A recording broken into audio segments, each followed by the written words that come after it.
Olá, pessoal!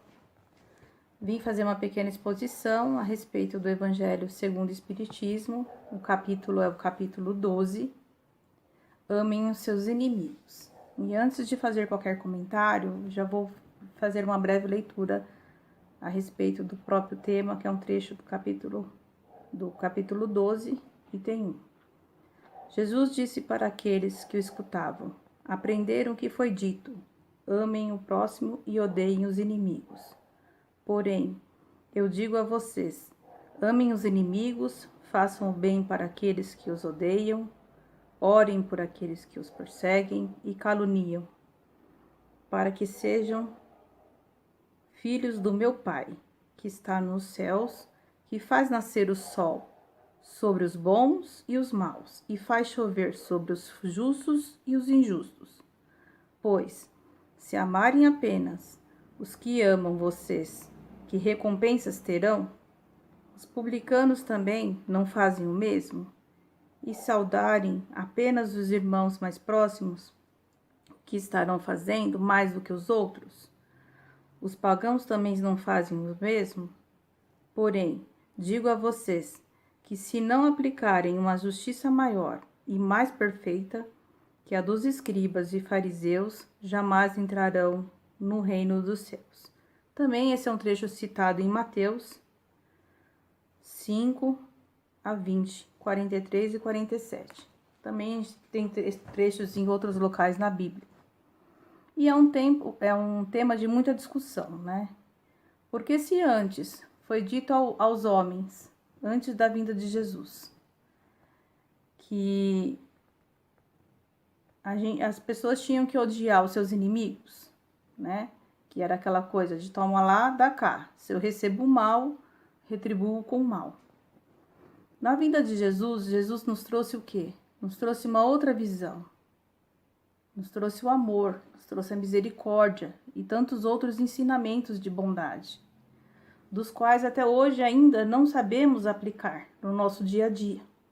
E antes mesmo de aplicar, não sabemos muitas vezes entender, né? Muito mais fácil a gente pensar, como eu posso amar alguém que me odeia, ou alguém que possa me trazer o mal, ou sendo um inimigo declarado, ou até às vezes um inimigo que a pessoa acha que é um inimigo dela e não é. Então, o que acontece?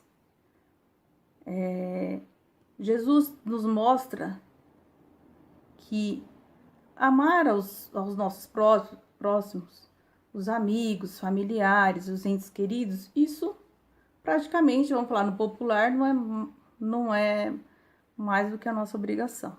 É algo mais fácil de ser aceito, apesar da gente saber que muito, até isso, na nossa aplicação diária, às vezes a gente falha.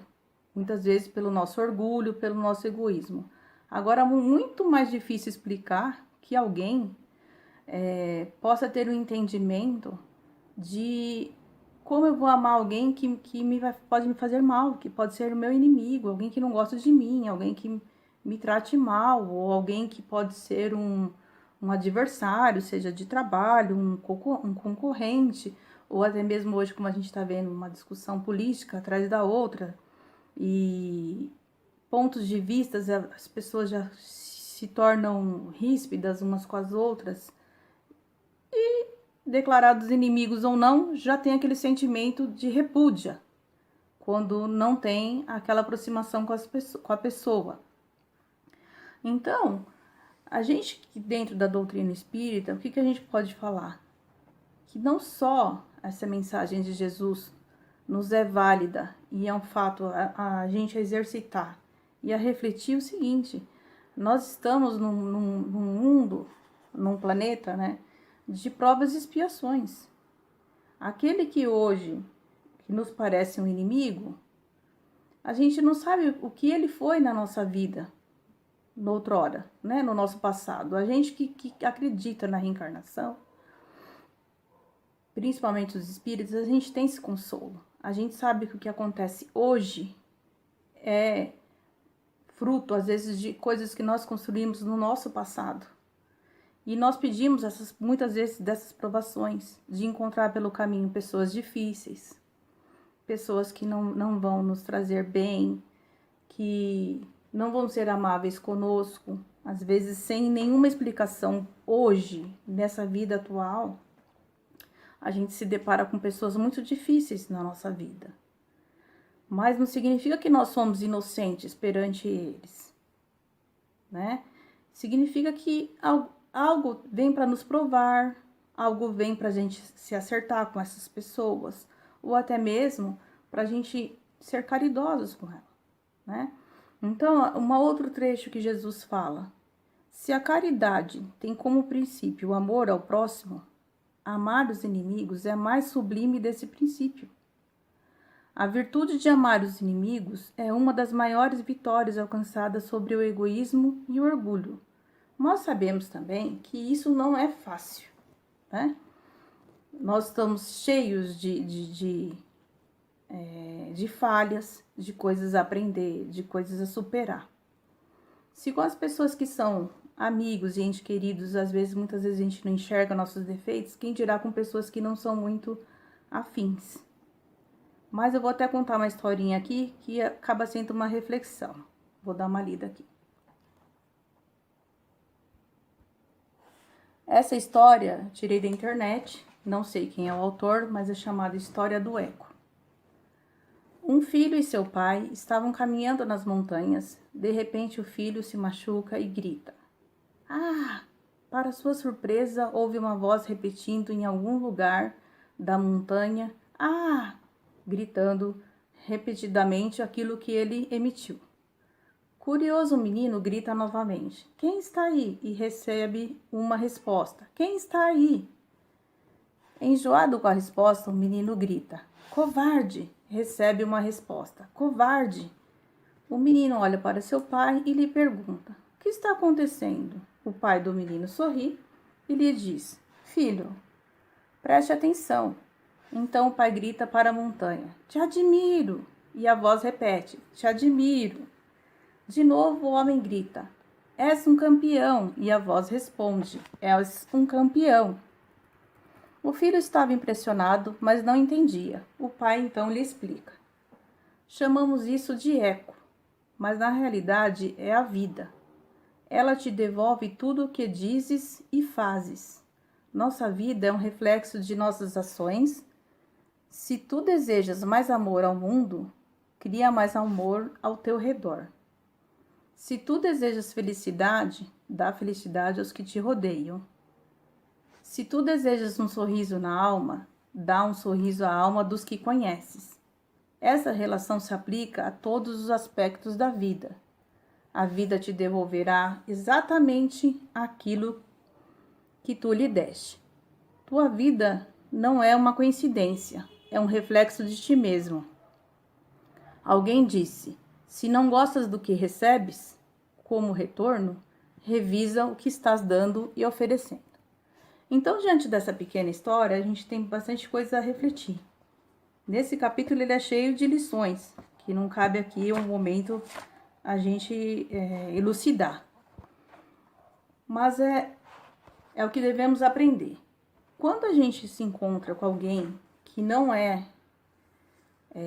de nosso amor, de nosso afeto, de nossa ternura, poderemos dizer assim, nossos inimigos, a gente já tem um sentimento de um pré-julgamento, de uma repúdia. A gente não fica feliz de ver essa pessoa.